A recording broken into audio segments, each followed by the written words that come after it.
लोंधी jewellers 25 साल का शुद्धता का भरोसा। लोंधी ज्वेलर्स, सीताबड़ी और गोकुलपेट बाजार रोड, नागपुर। नागपुर के सेंट्रल जेल में हुए आरोपी आकाश गौड़ के मौत मामले में अब कई संदेह खड़े हो रहे हैं। आकाश गौड़ ने आत्महत्या की, ऐसा जेल प्रशासन ने परिवार वालों को बताया, लेकिन अब मृतक के शरीर पर मारने के जख्म दिखाई दे रहे हैं, जिसमें यह आत्महत्या नहीं तो यह हत्या है, ऐसा दावा परिवार वालों ने किया है। नमस्कार, मैं लाल सिंह ठाकुर, महाराष्ट्र प्रदेश कांग्रेस कमेटी कामगार सेल का बिदर प्रदेश अध्यक्ष हूँ।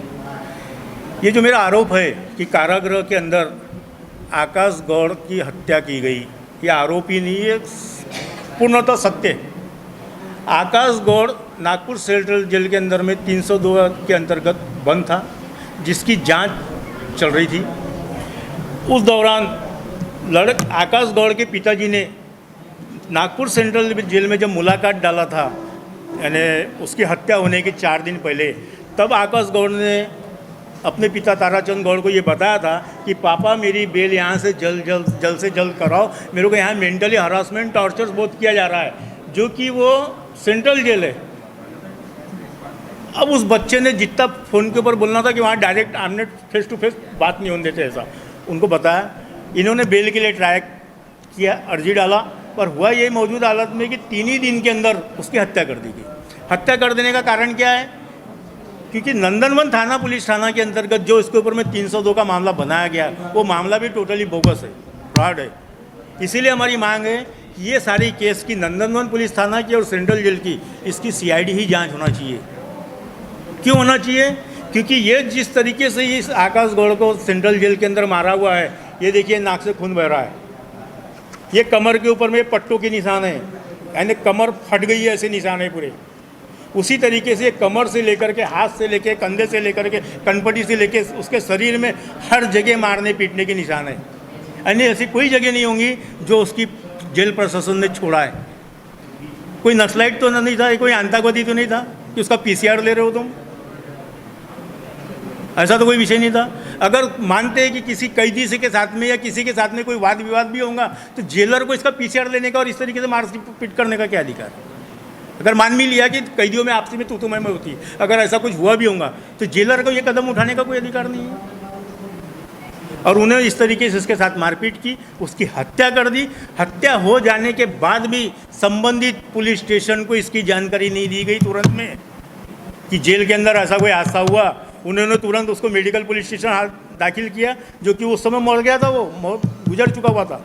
यानी जब अस्पताल लेके गए तब भी वो मौत उसकी हो चुकी थी। अस्पताल ले जाने के बाद में 6 घंटे 7 घंटे बाद में लड़के के परिवार वालों को यह खबर दिया गया, सेंट्रल जेल के द्वारा एक सिपाही भेजा गया सिविल ड्रेस में, और ये कहा गया कि आपके लड़के ने आत्महत्या कर लिया। तब लड़के के परिवार को डाउट हुआ कि हमारा लड़का अभी हम 3 दिन पहले तो मिल गया है, वो आत्महत्या क्यों करेगा? तो मेडिकल पहुँचे। मेडिकल पहुँचने के बाद में पता चला कि उसको मर्चुरी में रखा है। मर्चुरी बंद हो गई 6 बजे।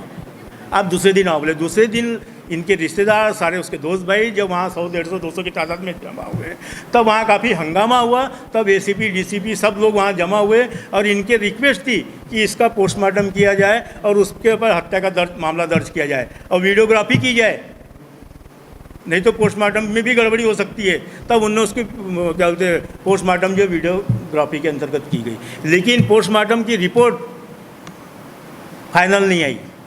न इस मेडिकल ने ये इसमें किसी प्रकार का तथ्य जिक्र किया है। उनने ये बोल दिया कि फाइनल जो रिपोर्ट आएंगी उस समय इस निष्कर्ष पर पहुँचेंगे कि इसकी मौत कैसी हुई, इसकी मौत कैसी हुई, उस निष्कर्ष पर पहुँचेंगे। इसलिए हमारा सीधा आरोप है कि इसमें उच्च अधिकारी को बचाने का प्रयास किया जा रहा है, जेलर को बचाने का प्रयास किया जा रहा है। इसलिए हमने CID की जांच की मांग की। हमने मुख्यमंत्री साहब को पत्र भेजा हुआ है, गृह मंत्री साहब को पत्र भेजा हुआ है। आज पुलिस आयुक्त के नाम से निवेदन बना करके वहाँ लेके गए। उनका अवकाश होने के कारण उनसे मुलाकात नहीं हो गई। एडिशनल CP मैडम जो चार्ज पे थी, उनसे हमारा डिस्कशन हुआ और काफ़ी देर तक के हुआ।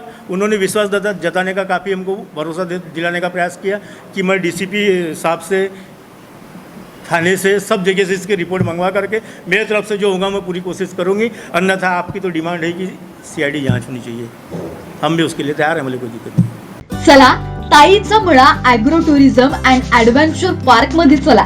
ॲग्रो टुरिझमची सैर करायला, ॲग्रो टुरिझमचा आनंद लुटायला चला।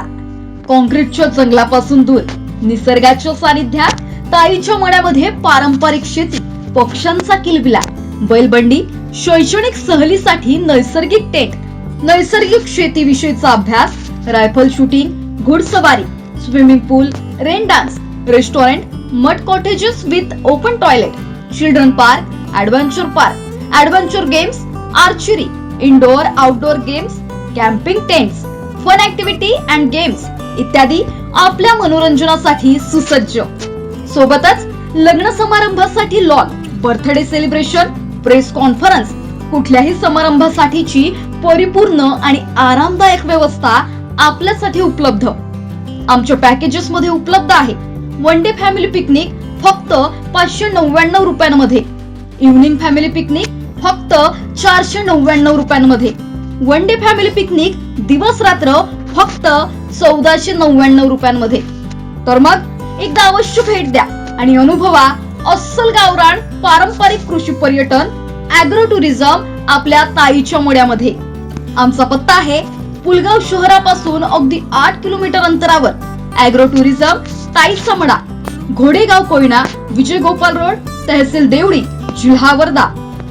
संपर्क करा 9321680776 आणि 7410159999 आणि 8767830219 आणि 9049965014 वर.